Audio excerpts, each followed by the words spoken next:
ভোলার শহরের মেয়েদের বিয়ে দেওয়ার জন্য বাবা মাকে ভিক্ষা করতে হয়, বাবা মাকে জমি বন্ধক রাখতে হয়, বাবা মাকে অনেক কষ্ট করে ছেলেকে সব কিছু দেওয়া হয়। সেটা কি আপনারা কেউ জানেন? আমি শুনছি ভোলা জেলার মানুষ নাকি অনেক ধার্মিক, তারা নাকি অনেক ইসলামের দিক দিয়ে আগানো। ভোলা জেলায় নাকি অনেক তাবলিগ হয় বা সেখানে অনেক মাদ্রাসা আছে।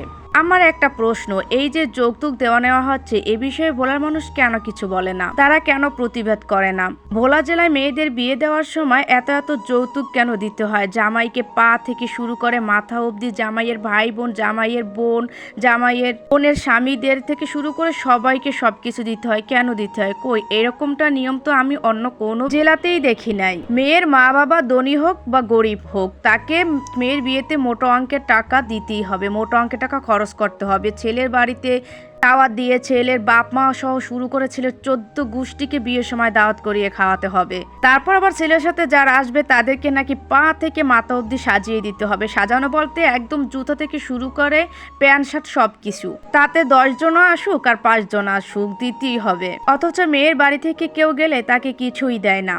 এইটা আবার কেমন নিয়ম? তারা খাবে কিন্তু একটাও দিবে না। সেই দিকে ছেলেরা নিজেদেরকে পুরুষ বলে মনে করে, আবার মনে করে তারাও অনেক শিক্ষিত।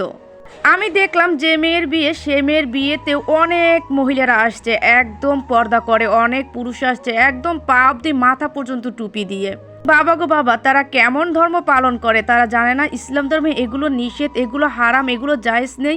এইটা সব থেকে নিকৃষ্টতম পাপ। কই সে বিষয়ে তো কোনো মানুষের জ্ঞান দেখলাম না। জ্ঞান শুধু মেয়ের বাড়ির বেলায়। সেখানে নাকি মেয়ের মায়েদের একদম চুপ থাকতে হয়, মেয়ের বাড়ির মানুষদের নাকি শ্বশুর বাড়ি গিয়ে একদম বিড়ালের মতো থাকতে হয়, কোনো কথা বলা যাবে না। তারা সব কিছুতে দোষ ধরবে, কোনো কিছু করা যাবে না। শীত আসলে শীতের পিঠে থেকে শুরু করে নাকি জামাইয়ের গায়ের জ্যাকেটও দিতে হয়। অথচ যখন তারা পিঠেগুলো দেয়, আর পিঠে নাকি দিতে হয় একদম কার্টুন ভরে ভরে, অনেক বেশি বেশি। সেই পিঠা ছেলের বাড়ির মানুষ খাবে, অথচ মেয়ের বাড়িতে তারা একটু কুটাও নাড়বে না। আমি এই নিয়ম দেখে একদম আশ্চর্য হয়ে গেলাম। আমি ভাবলাম এখনো কি জাহিলি যুগ আছে এই পৃথিবীতে? এত অত্যাচার, এত নির্মম নির্যাতন করা হয় মেয়েদেরকে। আমার আসলে আগে জানা ছিল না যে এখনো আমরা সেই আগের যুগটায় পড়ে আছি, এখনো সেই জাহিলি যুগ আমাদের মাঝে রয়ে গেছে। অথচ দেখেন একটা মানুষও প্রতিবাদ করে না।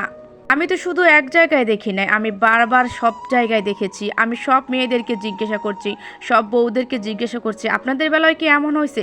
তারা বলে আমাদের এইদিকে মেয়েদের কোনো রেহাই নাই, আমাদের এইদিকে মেয়েদেরকে বিয়ে দিতে হলে জামাইকে অনেক কিছু দিতে হয়। মা বাবা কষ্ট করে হোক, ভিক্ষা করে হোক, ঋণ করে হোক, তারপর দিতেই হবেই জামাইকে। আর জামাই নাকি সেগুলো না দিলে তার মেয়ে রাখবে না, মেয়েকে নাকি উঠতে বসতে অনেক কথা শোনাবে। সেই ভয়ে বাপ মা মেয়ের খুশির জন্য সবকিছু দিয়ে দেয়। অথচ জামাই নামে সেই কাপুরুষটা কিছুই বুঝে না, সে নিতে পারলেই বাঁচে।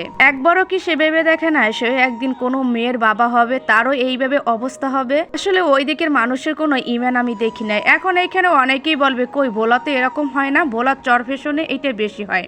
শুধু চর ফ্যাশন না, আরো অনেক জায়গায় হয়। ও আর একটা কথা শুনছি, নাকি কোরবানি এলে জামাইকে নাকি গরু ছাগল দিতে হয়। আজব জিনিস। এখানে যৌতুক দেওয়া নেওয়ায় হারাম ইসলামে, সেখানে নাকি গরু ছাগল দিয়ে কোরবানি খেলে জামাইয়ের কোরবানি হয়ে যাবে। ভোলায় যারা একদম শিক্ষিত মানুষ আছেন তারা দয়া করে এই যৌতুক দেওয়া নেওয়াটা বন্ধ করুন।